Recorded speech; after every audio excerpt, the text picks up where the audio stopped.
Halo teman-teman, selamat datang kembali di channel YouTube kami. Pada video kali ini, kita akan membahas tentang ekonomi mikro dan makro. Kita akan membahas perbedaan antara keduanya dan bagaimana kedua bidang ini diimplementasikan dalam kehidupan sehari-hari. Pertama, mari kita bahas tentang ekonomi mikro. Ekonomi mikro mempelajari perilaku ekonomi individu seperti konsumen, perusahaan, dan pasar persaingan. Dalam ekonomi mikro, kita mempelajari bagaimana keputusan konsumen dan perusahaan memengaruhi pasar. Contohnya, ketika harga barang naik, konsumen mungkin memutuskan untuk membeli produk alternatif, sedangkan perusahaan dapat memutuskan untuk meningkatkan produksi untuk memanfaatkan keuntungan yang lebih besar.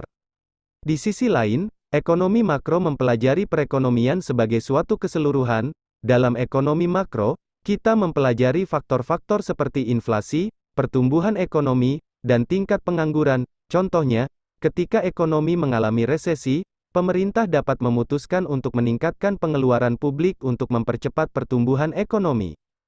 Kedua bidang ini memiliki perbedaan yang signifikan dalam ruang lingkup dan fokusnya. Namun, keduanya saling terkait dan saling mempengaruhi. Kita dapat melihat bagaimana keputusan individu dan perusahaan memengaruhi perekonomian secara keseluruhan. Sekarang, mari kita bahas bagaimana kedua bidang ini diimplementasikan dalam kehidupan sehari-hari. Ketika Anda memutuskan untuk membeli produk, Anda mempengaruhi pasar mikro. Ketika banyak konsumen memutuskan untuk membeli produk yang sama, itu dapat mempengaruhi pasar secara keseluruhan. Di sisi lain, ketika pemerintah memutuskan untuk menaikkan pajak atau mengeluarkan stimulus ekonomi, itu dapat mempengaruhi ekonomi secara makro.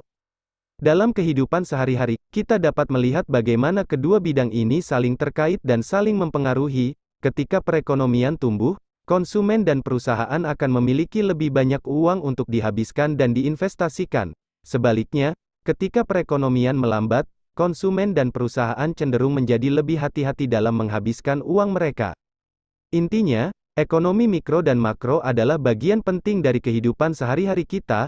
Dalam video ini, kita telah membahas perbedaan antara kedua bidang ini dan bagaimana keduanya diimplementasikan dalam kehidupan sehari-hari. Semoga video ini bermanfaat dan terima kasih telah menonton.